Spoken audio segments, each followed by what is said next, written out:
I currently hold the rank of Lieutenant Colonel. So you are Lieutenant Colonel Stacy Bains. Correct. So is that like a big deal to be a Lieutenant Colonel at the Sheriff's Office? I think so. Can you elaborate why?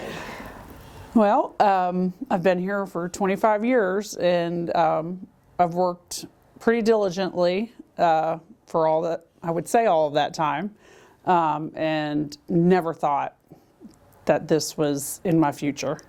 I thought maybe I'd see major, and then this was the big deal.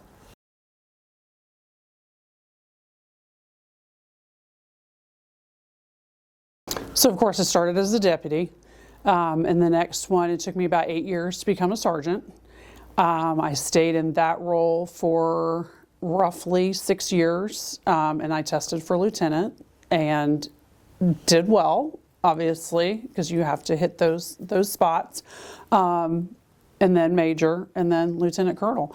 And of course, the higher that you go in any organization, it's harder to achieve those, whether you're a male or a female, because your pyramid, those numbers are smaller.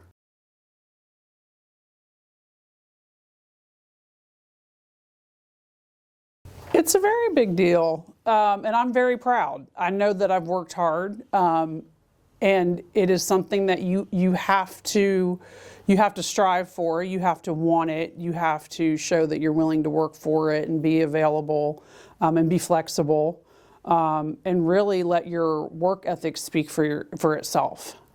I am the only female lieutenant colonel currently at Cobb Sheriff's Office. Let's clap it up for her. We love it. We love it.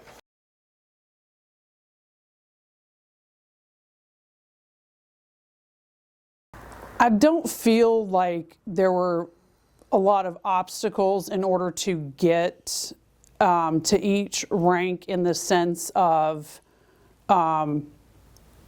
a gender bias, if you will, since we are talking about Women's Month and things of that nature. You had to perform. And when you do that and let your work stand for itself, as I already mentioned, it really can work in your favor at any level. If you walk in the door and you're confident in what you're doing and you continually strive to learn more and be better, I think some of the obstacles go away a little bit. I don't think you're ever obstacle-free, man or woman, but yes, we know that we do tend to run into a few more.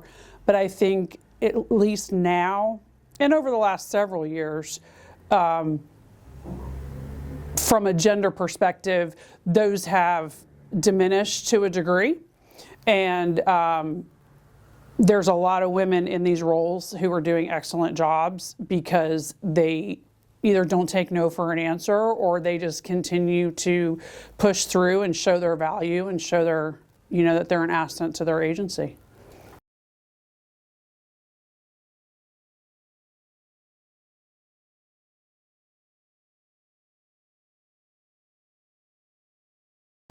I would hear those stories more when I was younger and I first got into the business or into this industry. And I felt a little bit of that more actually as a deputy than I do now or have for the past several years. One of my experiences early on was being a female in a male environment. I came in to work my on-call day, and I was placed in a male dorm that I had no issue being in, and it was a high and aggravated charges male dorm. And when it was my time to come out of the control tower and work the floor, I was moved out of that dorm because I was a female. And as time went on, though, you saw less and less of that. I mean, I worked our domestic violence unit pretty early on, back in like 2002. So I was given the opportunity to work in a lot of different places. So I haven't experienced too much of that, you can't do it, you're a girl kind of thing, except for early on. And as far as hearing others talk about it, I haven't heard anything in any recent years of anyone being told that they couldn't do it just because they were a girl, or they were a woman, or they were female. And so, like, because that's very interesting, because I know now, like, you know, you have your deputies working in female pods and not male pods. But is it because the culture where it's like you just got to go where everybody goes, or was it intentional, like we're going to try to break her, so we're going to put her in the male pod?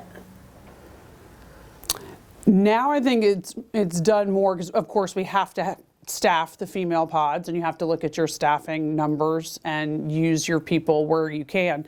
But by no means if we just had a plethora of people everywhere, we would by no means not put a female in a male pod. And there were times where I worked male pods even back then, but it was that certain level of, I think what the inmates were charged with, they didn't want to put a female down there. And I had trained down there. I had already worked down there. I enjoyed working down there. I had no issue working down there. And the way I looked at it was I hired on to do the same job as everybody else.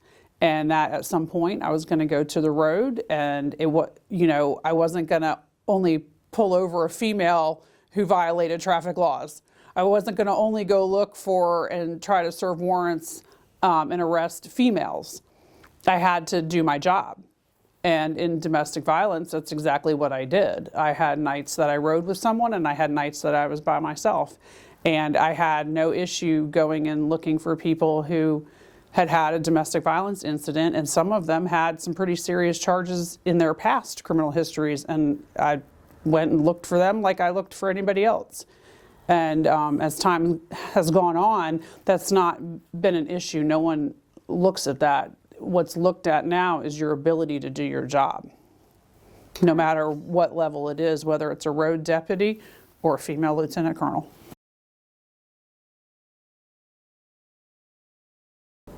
I would say actually detention. That's where I've spent most of my time. I enjoyed every place that I've been, but I really like trying to get to know the new staff that comes in. I like trying to mentor and be there for them and help them as much as I can. It was easier when I was a major on shift. I really actually enjoyed when I went back to shift as a major, and then things changed when Sheriff Owens came in and he kind of restructured, which was great, of course, but it does take you a little bit away from those folks. But being in detention, you still have an opportunity to see them and talk to them and help them and assist when needed with transports throughout the jail and things like that. And don't let anything stop me from doing something just because I'm a lieutenant colonel now. What I tell people when I train them is that you started as a deputy. We all had to start as a deputy to get to where we are. And I don't forget that. If someone needs help with a pat down, I'm going to do a pat down. If someone needs help with a transport, I'm going to do the transport. Because I didn't go from here to here with nothing in between. My title is still deputy sheriff.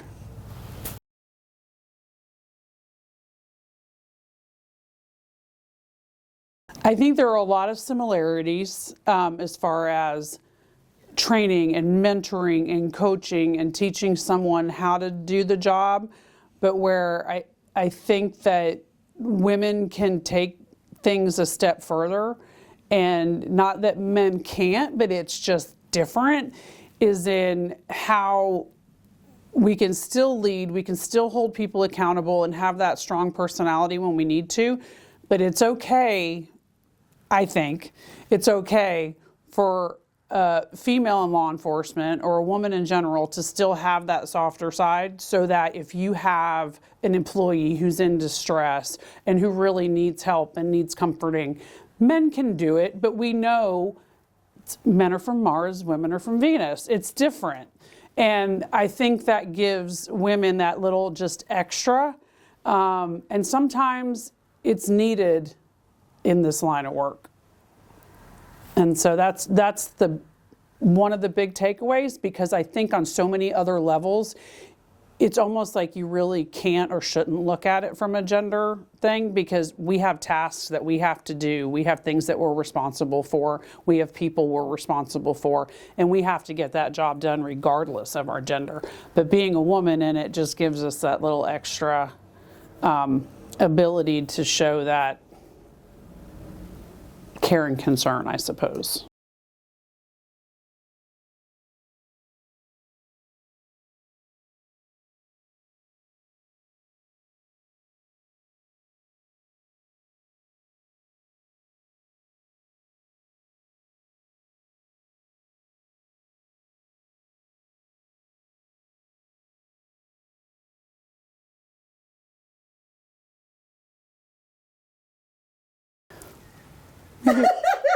When I'm home, maybe, definitely.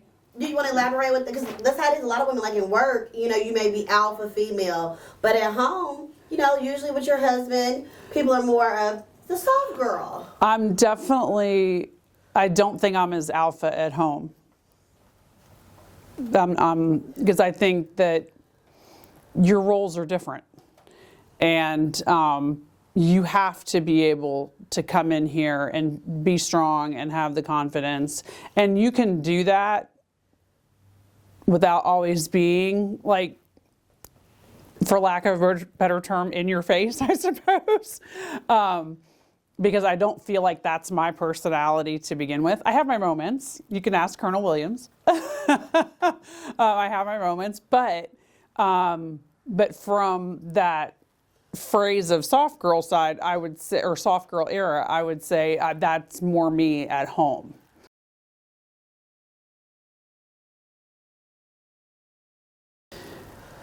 It's a little bit of, I walked in the door, and it's a little bit of, he's pretty alpha.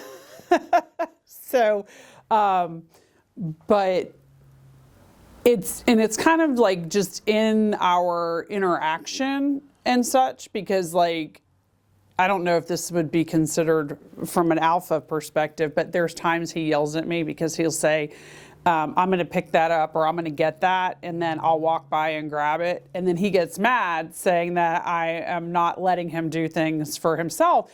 And so it's not so much of being alpha verbally, but he'll look at that. He looks at that as me being alpha quietly, I guess. I don't know, because it's not so much a said thing, it's more of an action that I just end up doing it. And it's more so because I don't sit still very well, not because I'm trying to be alpha. At home, I want him to be alpha. I don't want that. I don't live, eat, sleep, drink, carrying my gun, and wearing my polyester. And at home, I want to be me. And soft life. Yeah, and I guess another example would be on the weekends, if we're going to go somewhere, I'll get cleaned up and I'll do my hair and I'll whatever, and he'll be like, just throw a ball cap on. And I'm like, no, I don't want to do that. And it's because I've been in polyester all week or something. I want to feel like a girl. So that's my answer to him. And so after 20 years of being with him, out of my 25 years being here, I met him 5 years after I started. That's my answer to him and he knows, he doesn't ask anymore.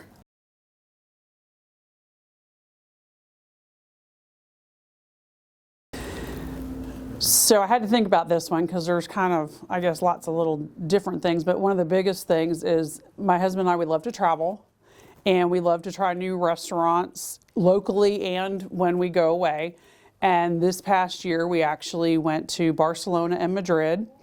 And in Madrid, we had dinner at the oldest restaurant in the world per Guinness Book of World Records, called Botín. And you have to have reservations. It's very difficult because of its status as being the oldest restaurant, and it was excellent. What kind of, I would assume, what kind of food do they have? They have a lot of seafood, but what they were known for, and I couldn't do this. We traveled with another couple, and my husband and his buddy did this. Their big thing is the baby suckling pig in its whole. So I didn't do that. I had a steak. But it was excellent, and their cheesecake was phenomenal. And the oldest, what year is this? Like, 1725. and they're still in business. Yes. It's like a 3-story little house. It's called Botine, and it's in basically the center, I say the city center of Madrid. But so that was a really neat thing.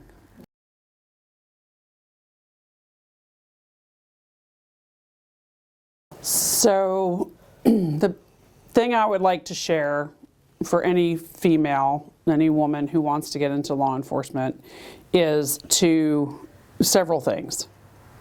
And they all start with the word be.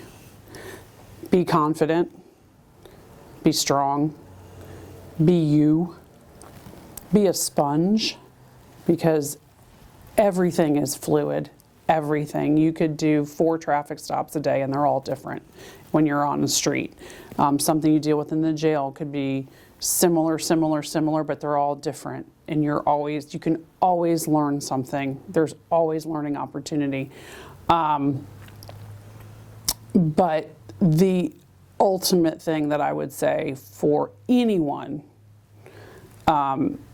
is keep your integrity. Your integrity is everything in this line of work. Your integrity is really everything and anything in life. But in this line of work, maintaining your integrity is the top, I think, is the top.